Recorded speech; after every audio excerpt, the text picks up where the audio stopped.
So the karmic seed that we plant in the mind, that pops into our bank vault, as I call it, when we do a complete action, that's the type of seed that is the one that causes the type of rebirth we get. So a complete negative action will ripen as a type of suffering rebirth, and a positive, complete action. Sometimes they call it a throwing karma.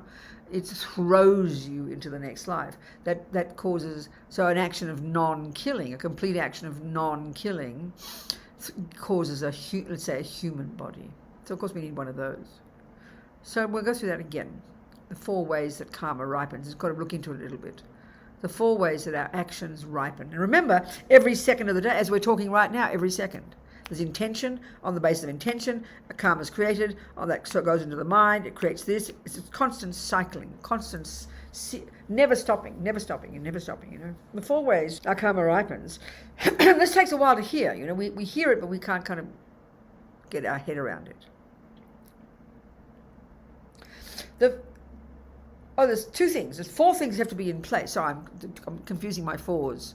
There are 4 things that have to be in place when we do an action for it to be a complete action. Okay, this is now where it might be useful to talk about why living in vows is so powerful. Okay? Rinpoche just loves talking about vows. Lord Buddha loves his vows. So I'll give you the logic for this. We'll go into this. So in order, to get another decent human body in a condition of a reasonable human life, we need many conditions for that. Something was interesting when I was working on Lama Zopa's book about death. It sort of struck me kind of more than normal, more than usual, after even all these years hearing these teachings, that somehow, we've got to we're in charge of our life, I mean, we've been hearing this since we've been beginning Buddhists, but we're sort of not used to believing it. We somehow feel this, something out there, the universe or God or somebody will take care of me. But Buddhism doesn't talk like that. So it's up to us. So, it's really what struck me when I was editing the book. Well, we have to decide what kind of birth we want, what kind of rebirth we want. If Buddha's teachings are right, and we're taking it as a hypothesis, aren't we, that when we die, the karmic seed, a particular karmic seed will be triggered. It'll program our mind, and off we go into another mummy's womb, an egg, an ant, a dog, a human. We want a human one, right? So then we have to decide. Intention is I will.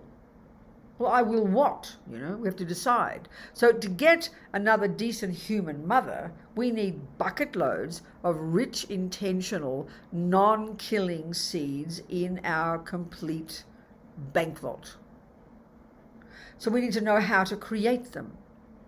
So let's first look at the 4 things that need to be in place in an action of non-killing, a conscious, intentional action of non-killing, to have plenty of those so that, that we're nicely programmed. So then when we die peacefully, and we'll discuss this, it's all part of karma, that one of those seeds can be triggered and we'll get another decent human mother and keep on moving on our spiritual path. It's the ideal we want, We've got to go through this inconvenient thing called death and start again with a little baby body, and off we go again. It's a drag.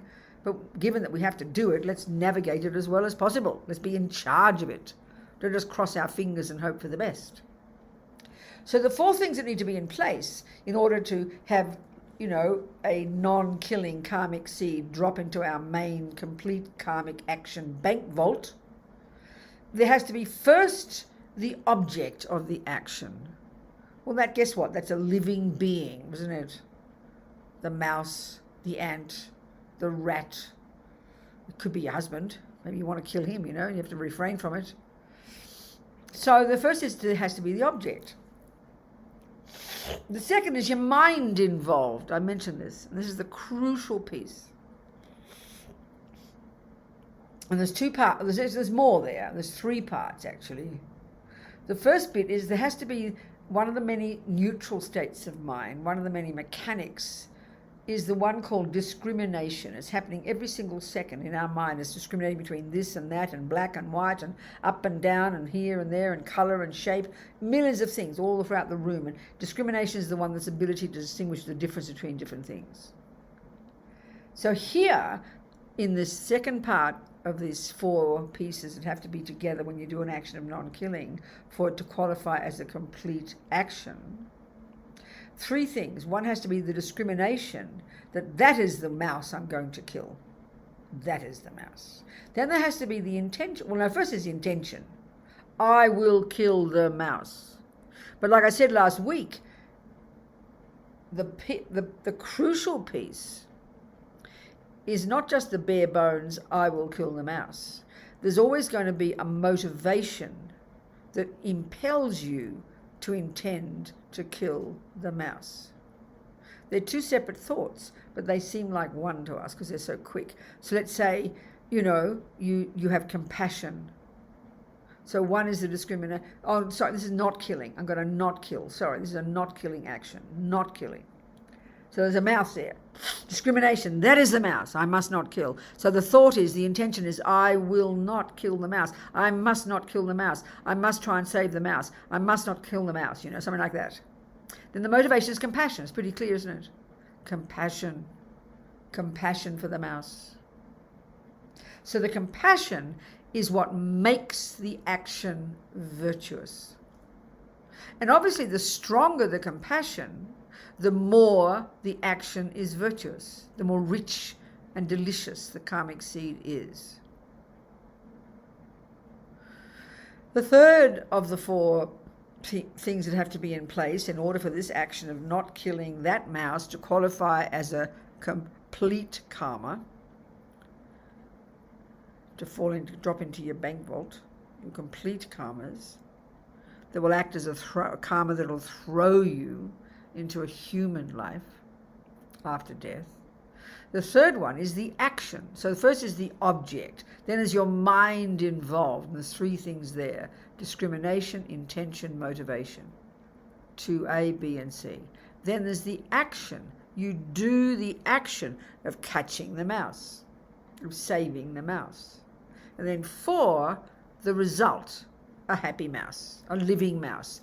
The mouse goes out the door, sort of thing. There's still more to it than that, but these are pretty basic, the 4 points. This is where, and Lama Zopa never stops teaching us this, this is where now we can turn an ordinary deluded action into a virtuous action by merely changing our motivation. This is the power of motivation.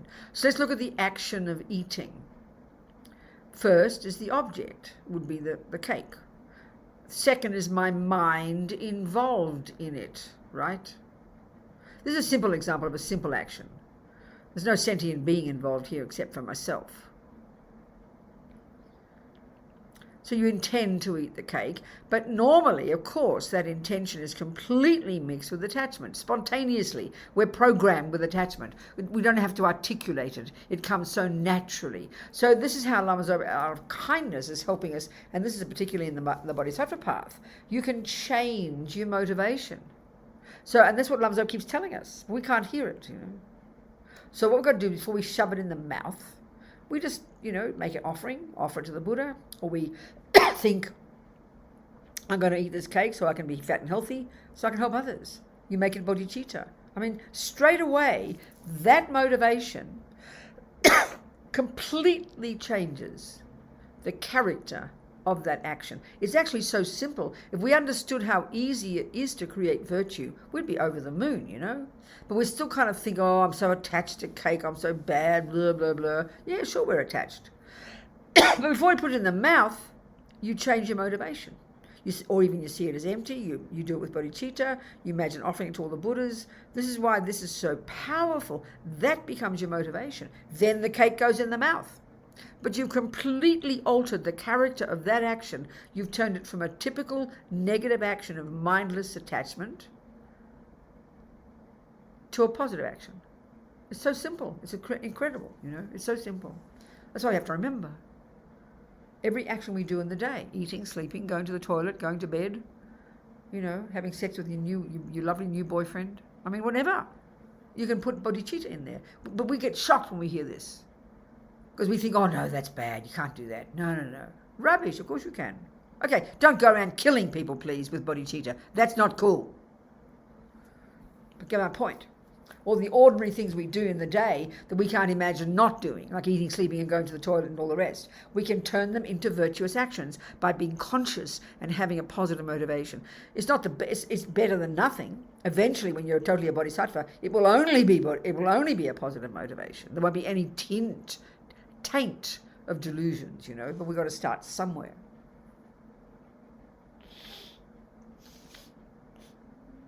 So, if we, just to get another human body when we die, we need one seed, but you can't just rely on one. You've got to have plenty there, So, if the crucial piece in there is the motivation. No, first, if the crucial piece is of non-killing, you need lots of non-killing karmic seeds. You need lots of non-killing karmic seeds.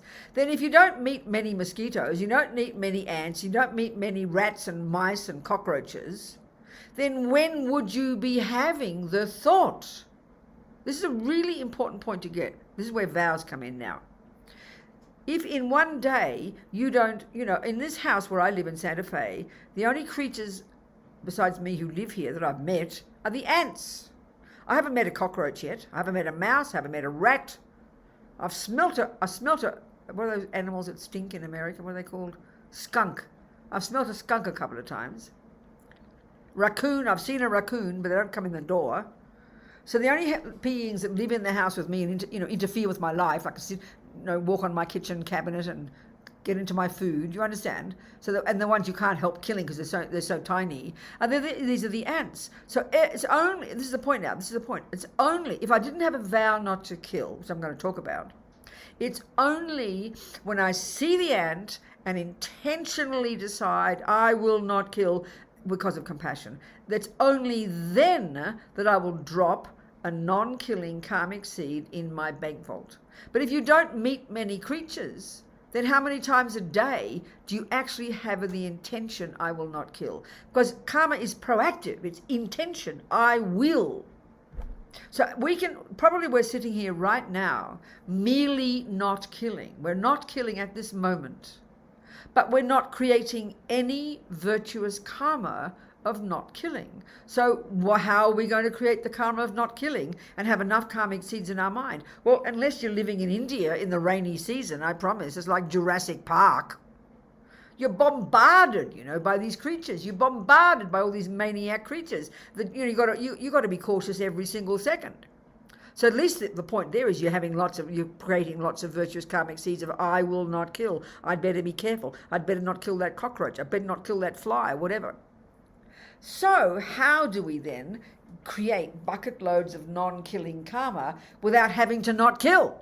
By living in vows of not killing. This is such a technical, simple point that if we did understand it, we would be sad not to live in vows. We just think of vow, I don't know why, but we think of a vow, oh, I've got to say I'm not going to kill. But I don't kill anyway, we'll say. We really don't understand it. Psychologically, vows are incredible. This is Buddha's teaching. So this is Buddha's teaching. Vows are so potent. I think Lama Tsongkhapa says, vows are so powerful that they are like a subtle physical energy that can be seen by clairvoyance. So a vow, when you take refuge in front of somebody who represents the Buddha for you, and you take the vows from them, you're sort of plugging into this power source. That person who first gave me refuge, Lama Zopa, I think, Lama Yeshe, and he gave me the vows. He'd received it from his teacher. He got it from his teacher. He got it from his teacher. He got it from her teacher, and so on and so forth. All the way back, you can track that back through an unbroken chain of human beings, right back to the Buddha. I find that very tasty. you know. So that's like this power source you plug into. This is my way of putting it. But the other point about what Buddha says, vows are so powerful. As Lama Zopa says, you could have one person doing bucket loads of virtuous practice, but doesn't have a vow, for example, of not to kill. And another person who merely has a vow not to kill. He said the second person, because of the power of vows, is creating infinite more virtue in their mind and is purifying their mind every second because of the power of vows. And we are talking psychologically here. Vows are, vows are your mind deciding, I will not kill, I will not steal, I will not lie. That's the vow you make. It's a mental decision that's so delicious, so powerful, that as Lama Zopa says, when you living in a vow not to kill, you're constantly creating merit of not killing and purifying your mind of killing 24 hours a day because of the power of vows, with no intention, no motivation. Powers are so powerful. And in other words, you can't get ahead of the game. As Lama Zopa says, just being good is not enough. I mean, this is a really important point now. We're sitting here right now being nice people, aren't we? We're not lying, we're not stealing, we're not killing, we're very nice, we're listening to Buddha's teachings, we're not doing anything negative. But if we're not living in vows, we're just being nice people. There's no proactive intention to do anything. But we need the non-killing. I mean, as Lama Zopa says in his death book, to get a human body, we need a human, of all the realms of existence, we need at least another decent human body, a healthy human body, just a body. That's from non-killing. That's just from non-killing. You get one of those. But we need more than that, don't we? We know, don't we? Talking about the perfect human rebirth, the precious human rebirth. There are a series of components, series of conditions that we need in that human rebirth. Well, the next one is absolutely vital. We know we need, if we want to keep on practicing our spiritual path, we need to have resources. We don't want to be born where we have to work 18 hours a day to get a bowl of rice. That's just not going to be helpful. We can't practice anything. We don't want to be born in a war zone where you're living in total fear and panic and can't do anything. We don't want all those horrible conditions that many humans do live in. We want decent conditions, but more than anything right here, what I'm getting at is we need resources. We need money so we can have the miracle of leisure so that we can practice our path properly, So that means we need morality of non-killing to get the human body, but we need bucket loads of generosity karma, of giving, as Lama Zopa calls it, charity. That's what will cause us to be born to a mother in a reasonable place with a reasonable amount of resources, so we can, have luxury of time to actually do our spiritual practice.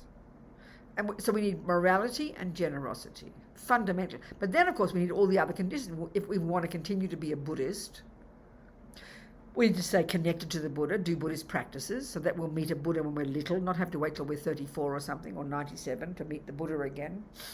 And all the other things. We want leisure, we want money, we need time, we need good health. So non-killing, this is the point about vows also.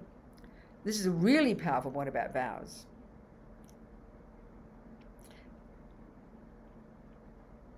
Okay, there are 4 ways that karma ripens, all right? 4 ways. The first is the type of body you get. And remember, we're discussing the type of conditions that have to be in place when you do the action that becomes a complete karma, that is the one that causes you to get, in this case, a human body. A complete karma of killing will give you like a dog's body, or an ant body, or a hell being body, or a spirit body. So we want a non-killing one. So then but there are 3 other ways in this life that our past karma plays out. So let's use the one example of the action called non-killing. The main way non-killing will ripen is the type of rebirth. But the second way non-killing will ripen, and this is absolutely vital, will be you'll wake up in this life with no intention to kill. Now look at the human realm. Most humans kill something. Most religions say it's okay to kill. Absolutely, from the materialist point of view, killing creatures is totally normal. It's completely the most normal thing. We can see this. It's shocking to hear that we might consider not killing any living being. This is most unusual. I mean, I was taught as a Catholic, I love my Catholic upbringing, I was taught as a Catholic that Buddha made animals for our benefit, to eat and so on and so forth, a gift from God. They don't have souls. Just different teachings, isn't it? So the three other ways our karma will ripen. You've got your human body, but then there are three other ways in this human life that our past actions will ripen. The first, we've discussed this before, is all our tendencies. So we want to wake up in this next life with no tendency to kill. Now, the only way you're going to get that is by living in vows of non-killing. Why? Because I always use this example of this boy. Years and years and years ago at Kopan, I think I've told this story 200 times. One woman came, Lama Zopa was teaching there, it was in the 90s, and I was there, and she came to my room after and was in tears because her boy, she was listening to the teachings about karma. She hadn't heard before. And she was very shocked because she heard about killing karma and being born in the lower realms, etc., etc. And she was in tears because her son, who died 5 years before, this is 25 years ago, had been a fisherman all his life. And he died scuba diving. And she was devastated. She said, because, she naturally thought he died doing what he loved. She hadn't thought about karma. And she asked, where's he been reborn, Anyway, I said, I don't know, but why don't you go and see Geshe Lama Kongtrul, this amazing holy yogi who'd spent years in the mountains meditating and then spent the last years of his life at Kopan. He knew Lama Yeshe at Serajay in Lhasa. So he was this amazing yogi. Lama Zopa said he lived in Vajrayogini's pure land, very holy being. So clearly, if he's at that level of realizations, he's got clairvoyance, he's got bodhicitta, he's realized emptiness, and so on and so forth. So she went to see him, and she asked, "Where's my son been reborn?" And these lamas don't tell you normally what they see. I mean, clairvoyance is a fairly low-level realization. We've had clairvoyance in countless lives, lamas. The Buddha says, and you get it by just getting single-pointed concentration. Your mind goes to this subtler level, and that subtler level of mind has the capacity to cognize phenomena that are more subtle, like the past and the future and the minds of others. This is very natural. This fits in the Buddha's teachings. So this Lama, totally clairvoyant, can see exactly who this person is and where he's reborn, So he told her, first he was born in the animal realms and now he's in the hell realms. And she was shocked and she said, no, what can I do to help him? And Geshe-la kind of laughed sadly and he said, what do you mean, him? He said, everybody. Now, I met her years later. She's not a Buddhist, but she was very moved by that. Somehow she got some compassion, from that. It's very interesting. Anyway, the point is this. There's this person had been in the lower realms in the past due to killing. So he exhausted that karma, but the petrol runs out eventually, Karmic tank is like petrol, it runs out. So all those lifetimes in the lower realms, he'd exhausted his negative karma of killing. But he's also, like all of us, got millions of other karmic seeds there, and indeed he's got some non-killing karmic seeds. So his main, like a miracle, the life before this life, a virtuous karmic seed from one of his non-killing actions in the past was triggered. He'd been an animal in the past, and then he finally, maybe an animal, whatever, finally he got a human body again. So that was the first karma that ripened. Second, he had all these, the next karma is called tendencies, his personality traits, his characteristics. These do not come from mummy and daddy. They come from our past habit. They're our past habits. So he had lots of good tendencies. He was kind and generous and a good person. He was a very nice person, the mother said. But we can deduce that he had a tendency to kill. That's like the residual result left over from being in the lower realms. And this is where vows come in.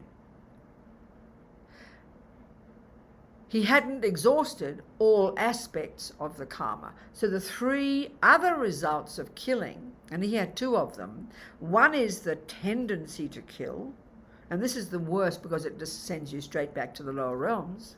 And look at the human world. Most humans kill something, is considered totally normal, totally reasonable. But the second way, and he had that one as well, the second result of karma, in this case of killing, the second residual result, if you like, is called experiences similar to the cause. He got killed. He died young. He's scuba diving. He drowned. The third result of killing, the third residual result that we experience in this life, he didn't have this one, of killing would be that you're very sick, you have allergies, the food is harming you, the water's polluted, the air's polluted, the food is not nutritious. Look at the sick people in the world, look at the pollution. He didn't have that one maybe. So these are the three like left over. And all actions have all these four. So the point about this is this.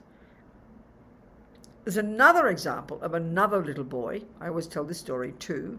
The son of my friend Daichen. She used to live at Chenrezig in Queensland, and now she lives in Victoria somewhere. But this is like 30 years ago when her little boy, when she told me when he was a very little boy, her son, maybe 3 or 4, she's taking the lice out of his head. And he's crying with compassion.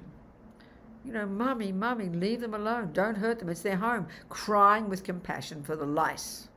Now, the other little boy, he was also about 4 or 5 when he first met fishing. And this is the way karma works. He didn't think about fishing until he met the fishing scenario. The condition called fishing manifested in his life. Suddenly the karma from the past was like a latent seed, it's almost like a latent memory. The karma's there, but when you meet the condition, it triggers it. So this karmic seed, this tendency to kill, this is the fisherman, was triggered. And suddenly next second, what happens is, this is the technology of how we perpetuate samsara. The next second, the next millisecond, upon seeing fishing, very, very pleasant feelings are triggered in his mind. In fact, the strength of the pleasure you experience in relation to something or somebody is equal to the intensity of the karmic connection you have with that action or with that person. So he got very, very pleasant feelings. That's called happiness. And now the next millisecond, it's like all this happens together. Now attachment kicks in and then paints a very delicious picture and makes it look like the most divine thing he's ever done in his whole life. All this happens instantly. So of course he falls in love with fishing. And because he got a pleasant feeling when he saw fishing, he assumes that fishing must be good because it causes him happy feelings. This is how we live our lives. Look how we can't even say no to a piece of cake. Our connection with eating, so you see the food, pleasant feeling is triggered, attachment kicks in and makes it delicious, and then what choice have you got but to eat it? Oh, it causes me happiness. This is how we live in our lives in samsara. We follow attachment. We follow pleasant feelings and we follow attachment. This is a tragedy. So we can deduce then that the other little boy who was crying with compassion for the lice, and since he's never killed anything, that he must have lived in vows of non-killing in the past. Because the fisherman just finished the main karma, but there was this residual result of these other 3 results that he hadn't purified. And that's the tragedy. Look at most humans. Most humans kill because they haven't lived in vows and purified killing. This is the tragedy. So the other little boy He's 40-something now. He's never killed anything, because he's lived in vows of not killing. So not only did he purify the lower realm karma, he got born as a human, but he got born with a tendency not to kill. And I don't know, I presume he's still alive, which he called the experience similar to the cause of not killing. You don't get killed, you don't die young, and he's healthy and fit, let's say, which means the food nourishes him, the water's tasty, he doesn't get sick. These are the 3 residual results of non-killing, and when you've lived in vows, you'll get those 3. So we can't survive without living in vows. We can't get ahead. Just being good is not enough.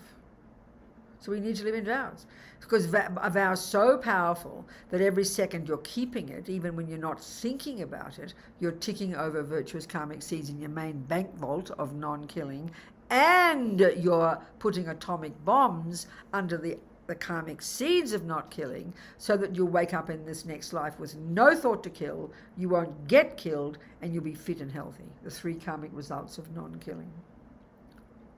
So this is the logic of, vows. I mean, why? So I'm a nun.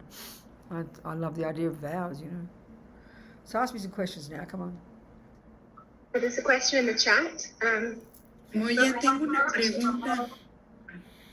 She said, if we broke our vows of not killing, can we take them again by ourselves in front of a Buddhist statue? Or do we need to take them again with a master? No, this is where purification comes in. So this is why,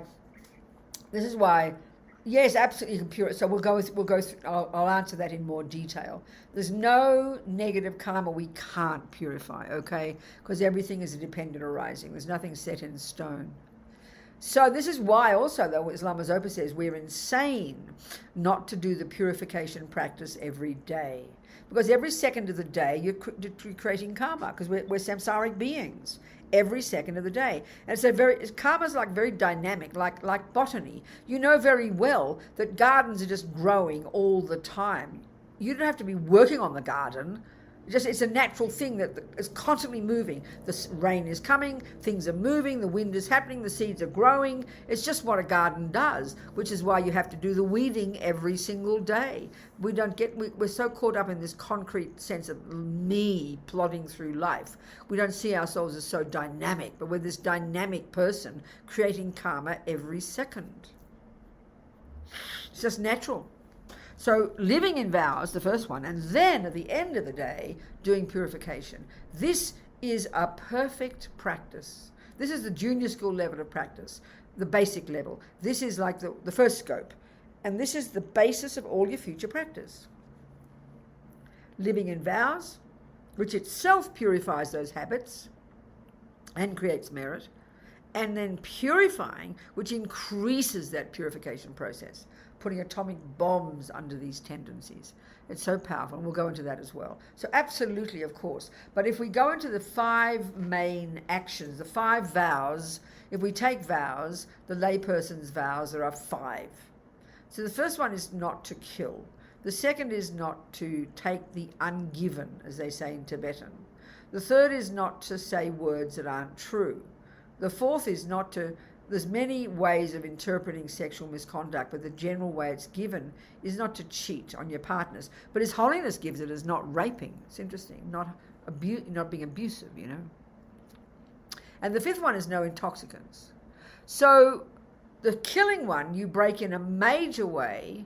You break it at the root, which means you need to take it again with somebody, not the Buddha statue. It has to be a person. If you kill a human being. Now, it's got to be with intention, and you don't care, you know it's a vow, you don't care, you intend to do it, and you have no interest in fixing it. So it takes a lot to break a vow. You don't just do it accidentally, So you must take that one, you break at the root, you must take it again in front of somebody who represents a Buddha for you. The second one, the minor way of breaking killing, is if you kill any creature, again, intentionally. Knowing it's a vow, intending to do it, and having no conscience about it. I mean, we might kill an ant occasionally, but we don't kind of mean to, and we regret it, That means you're purifying. The sooner you purify it, the better, The second vow, you break taking the ungiven in a major way if you take something of value to someone else. And you take it, you break it at the root, and you have to take it again. You break it in a minor way if you take anything that wasn't given to you. And we've got to watch that one, don't we? I mean, we just can press a button on the computer and we get a movie. You know, we've got to be really cautious about that one. So if you break in a minor way, that's why you have to do purification every day. You have to do purification every day, because that strengthens the vow, and it strengthens that groove in your mind that makes it easier every day to not kill, not steal, etc. The third one, you break in a major way lying if you lie about your spiritual attainments. Again, that's got to be intentional, knowing it's a vow, and not caring about fixing it, something like that, you know. You break, and you must take it you break at the root if you do that, and you must take it again with somebody. You break lying in a minor way if you say anything that's not true, which is why we need to really watch our speech. You know, our speech is so casual, but speech is so powerful, actually. We can really control our speech. That's so special. And the fifth one is intoxicants. So some people don't take that one. Some people take all five, you know. You don't have to take all five. So purification every day is just a fundamental part of our practice. And we will talk about it, I promise. We will talk about it. So yes, of course you can purify. And the thing is, I mean, like anything, if we instead of having this guilty, neurotic feeling about being a naughty person, which we do have, if we just sort of talk like the way we are with our health, our physical health, we're really cautious. We read all the packets, we see what nutritional, you know, information is there, we see if there's any nuts in it or any gluten or whatever, and we're very conscious, and we'll decide not to eat it. But if we, let's say, eat something that had gluten and we've got gluten intolerance, we don't go, oh, I'm a bad person, I ate gluten, oh God, you know, and then keep saying I'm a bad person every day. You get sicker and sicker. You do something about it immediately. You apply the antidote immediately. Of course you would. That's how we should think about karma.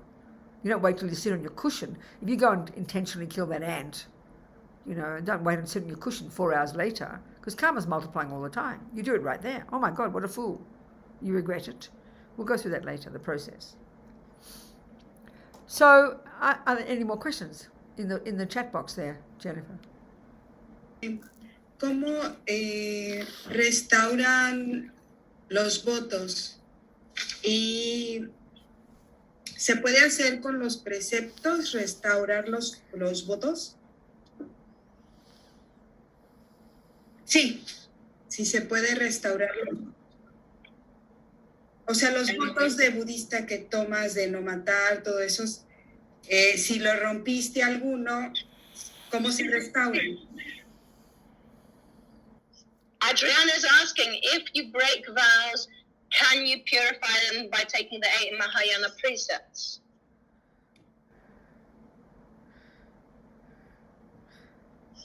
No, you do what I said. If you break at the root, you have to take them again, and otherwise you purify every day with the 4 opponent powers. The 8 Mahayana precepts, of course, every time you take vows, that's helpful. Absolutely, you're purifying your vows. But the ideal, of course, anytime if you renew your lay vows, every time you take your 8 Mahayana, of course you do. But the typical process is the 4 opponent powers done at the end of the day. It's part of our practice. That's the ideal way to purify. But of course, taking any vows will purify. Of course it will. Yes, absolutely. Talk to me, Kimberly. Hi, Venerable Rubina. Yes, darling. I'm thinking about one of our children. He's, I keep calling him a child. He's like 19. He's what? He's 19 years old. Yes. And when he was a very young kid, he had a very checkable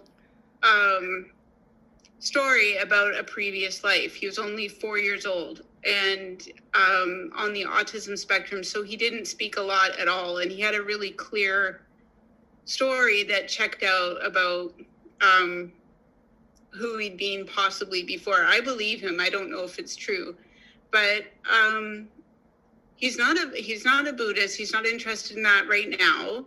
But is there anything special we can do or that we're supposed to do for kids that have some memory of their previous sweetheart, of life, or course. they're like everyone else? Yeah, of course, and often this is what happens often in the world with respect to our materialist views of the mind. I mean, people call, autistic, often they're children who actually have got experiences and realizations from past life.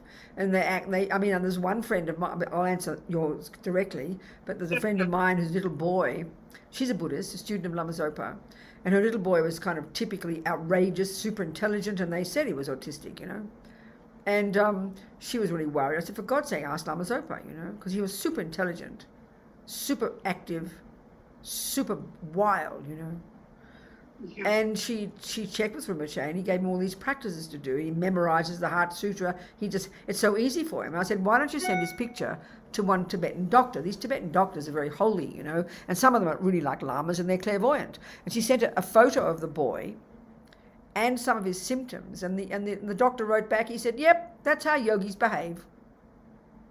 So we don't have any, so many of this is my own thought, so many of the kids who are called autistic, super intelligent, not very social, that kind of thing, we interpret in a certain way. We are interpreting these kids from the perspective of ordinary attachment and neediness and neurosis. So if they behave differently, we think they're mentally ill. It's often the exact damned opposite, but often, and maybe even not being very social because he doesn't particularly need it.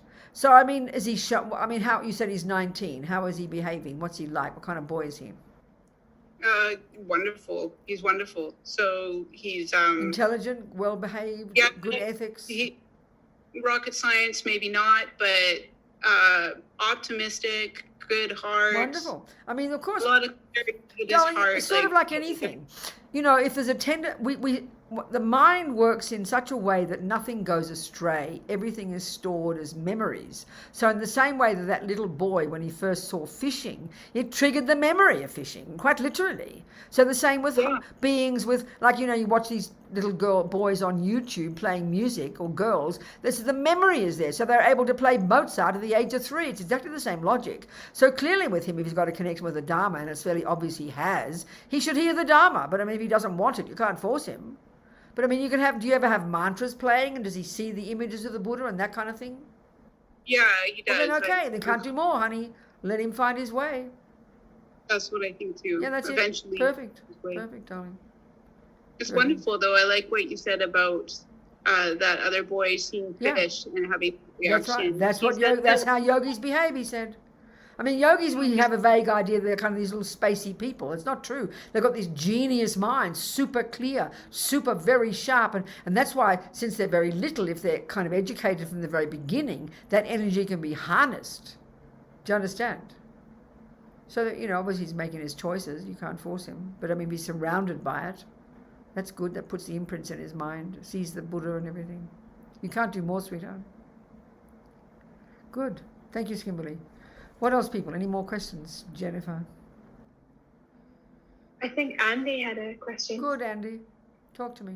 Hello. First of all, thank you so much for sharing your knowledge and your wisdom. It's coming in extremely clearly. I feel very privileged. Thank you very much. A pleasure. The question is, just this week in my house, I've discovered a termite highway. Yes, oh God. I've spent a lot of time and effort with the intention of killing them. And as far as I'm aware, where I live, you either lose your house or you kill them. There's not really a third way. Right. I don't have any regrets. So tell me where am I going wrong? What should I... Andy, what's I the know, path? it's quite difficult. It's not easy. It is not easy, It is not easy because it's so normal in our world, isn't it, to naturally kill the ants, we kill the roaches, we kill the termites. I understand. It's not that easy. It's not that easy. So, the point is the typical approach, if one were trying to, let's say as a Buddhist, I've taken a vow not to kill. And seriously I want to not kill. Let's say I've decided that.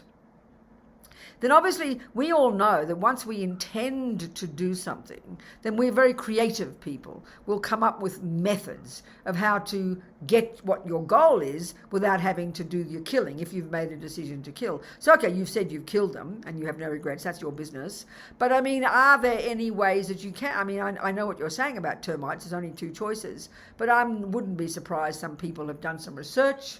I wouldn't be surprised if you looked into it, that maybe there are other ways of, you know, getting the termites to go somewhere else or something. I don't know. But I mean, as far as your mental attitude is concerned, I mean, if you say you have no regrets, I'm not going to argue with you, but I can only tell you the Buddhist teachings, and that's for you to think about it.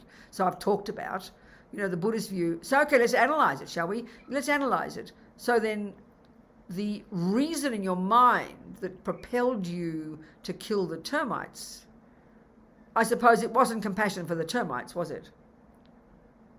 No, of course not. No, it was just pure. This is the thing. It's pure self-interest. That's I right. could actually possibly live my life, and there would still be some house left. I don't know, you know. But I know, but that's my point. See, the first point is, and this is where the karmic one is difficult. The Buddhist view is, as we've been saying, that everything we think and do and say programs our mind, and we create habits. Nothing goes astray. So technically speaking, from the Buddhist point of view, you've increased the tendency to kill by killing the termites. You intended to kill them. It's your self-interest. You recognize that. And of course, it all seems reasonable. I mean, everything's so relative, isn't it? But that's why if one had decided you didn't want to kill, then you'd be creative enough maybe to find other methods. So I just think I'd be interested about next week, if you're going to be around next week, why don't you do some research? I'd love to know what people who don't want to kill termites do to get rid of termites. I'd like to know that. Do some research out of interest. There is I do have like a long-term like plan, but it's going to take me probably 5 years to make my house kind of termite proof, you mean? In that time. No, I understand. But I mean, what do termites do? They eat the house itself, do they? Oh yeah. And where's the root of the termites? They must come from somewhere. They have to have a house somewhere, no? What do? They do have a house in one of my trees. Okay, can you get to the root of them? Can you get to the root of them and kindly move their house elsewhere? I mean, are there ways of... This is what I'm asking you to do, Andy. I don't know if you plan to come back next week. Do you plan to come back to the teaching next week? Yeah, of course. Why don't you, out of interest, I'm interested, to do some research. I bet there are people who don't want to kill, but who have termites. And I think we're also intelligent in our culture. We're such geniuses. I wouldn't be surprised there are methods. It's a question of making the effort. And in the end, it's a question... In other words, if you knew that you'd die if you ate sugar, I bet you'd do everything in your power to find ways to make sure you never eat sugar because you wouldn't want the suffering. And this is the part about karma that's quite hard, because we don't have the feeling that what we do produces the person we become, which is what the Buddha's saying, and everything, and there's nothing that goes astray. So anyway, out of interest, I think it'd be great if you looked into the alternative ways to get rid of, to go to the source and kind of to divert the termites. I'd be very interested. Meanwhile, just keep listening, Andy. That's all you can do. I'm not going to, I can't tell you anything. Just listen to the teachings and see what you think. You're the boss. Yeah, okay. Do you understand? Thank you. Good. Thanks, Andy. Thank you. Darling. Thank you so much. What else is there, Jennifer? Anything else? We've got 15 minutes to go. Terry. Okie doke, Terry. Yes. Talk to me. Venerable Rabina, yes. I'm just trying to absorb everything you're saying, as beautiful and as wonderful as it is. My question is, at the time of death, when you go into the bardo, does that thought at the point of death have a major impact on the rebirth that you will have? I understand, at Terry. the time of death? I understand exactly, Terry. So let me go through the death process. I think it's a good topic anyway for our karmic topic. So I'll just talk about it briefly now, but it'll be interesting. I'll use Lama Zopa's book as a reference, and I'll go into more detail next week because it's very fascinating. Yes. It's very. Thank but you. I'll start now. Okay. So there's Terry, all of us. Every millisecond that we're doing anything, there's that many thoughts, basically, and they all get dropped into their own karmic bank vault. It's all very organic and natural and logical. No one's running it. It's not punishment. It's not reward, but the very character of our thoughts and the motivation that propels us and the actions we do, all the karmic seeds from this process every single second are dropping into our different bank vaults. Okay. So now, there are two ways to prepare for death, because yes, the question that you asked is implying a crucial point, but I'll go into it, that it's the thoughts that arise at about the time before you stop breathing in this process. They are the ones that will trigger the karmic seed. So I will describe that. It's true. So,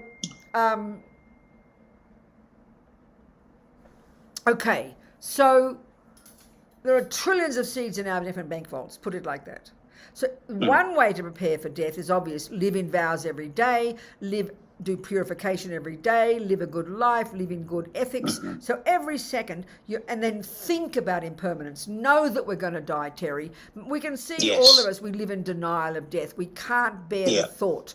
Mostly because we don't have a clue what's going to happen and we don't want to think about it. So if we can already live our lives within the reality of impermanence, and eventually that becomes so ordinary within us, we don't think about it anymore. We just know life is impermanent. You don't keep thinking, oh, I'm going to die. It just becomes natural. No. So you live your whole life completely differently. This is the best way to prepare, Terry. It is guaranteed when you get to the time of death, and if you've got the warning, you're getting old and sick, your mind will be completely ready. Your mind will be peaceful. Your mind will be virtuous. You'll have your practice. Friends will be around you. You can guarantee that when the actual death process starts, which is, I can describe it next week, which is often described in 8 stages. And the beginning stage is your eyes start to go, your ears start to go, your senses start to go, and you're starting to lose the plot. Well, about that point is when another process kicks in, and the particular karmic seed from your millions in your bank vaults will be the one that will be triggered,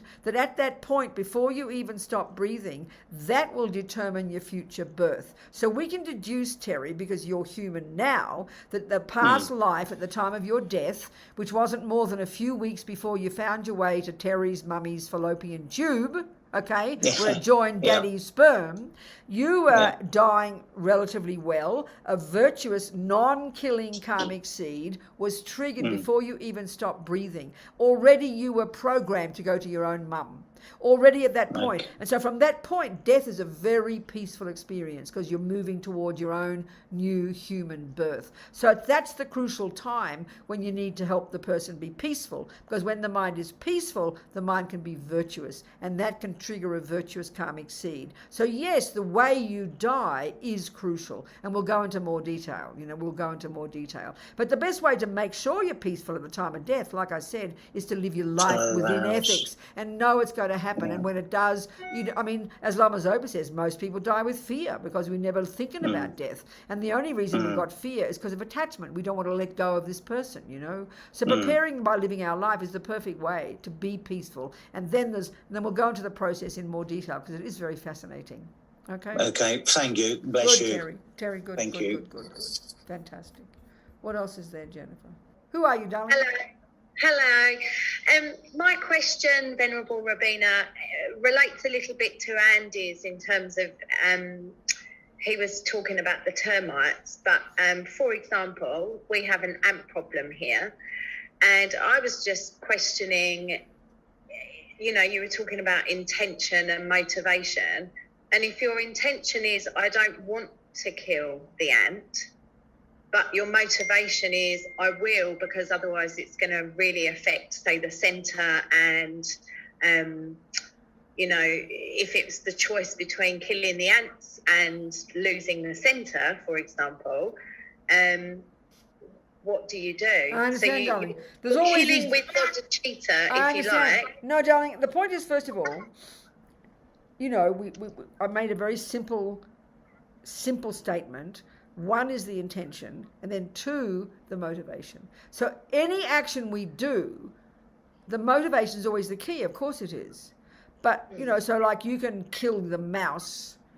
You can have, this is very common. Let's say your pet. It's really common in our culture.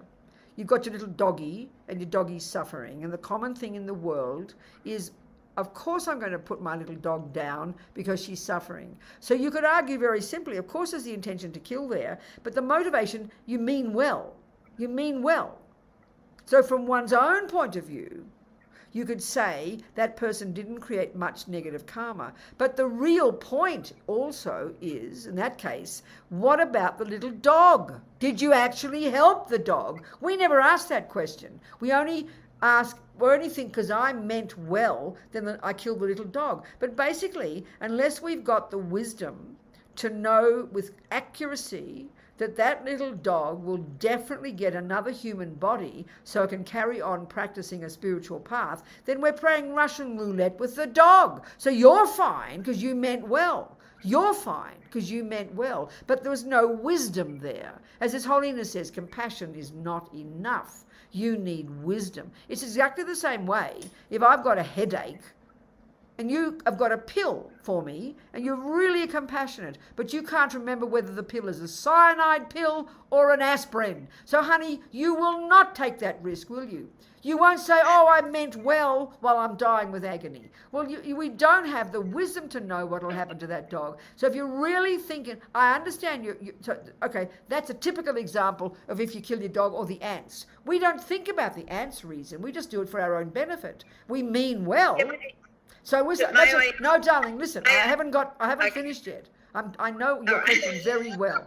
So in general, what I'm getting at, every action we do, you can have everybody in this room, we can give the same scenario, one mouse, and each of us with different conditions, different motivation, there'll be that many variations of karmic seeds planted. It's not set in stone, it's not concrete, it depends on so many factors. So, of course, when it comes to the center, there's a place that benefits others and you try to have a pure motivation, but still, always the first one is to try and see if you can get to the root of the problem.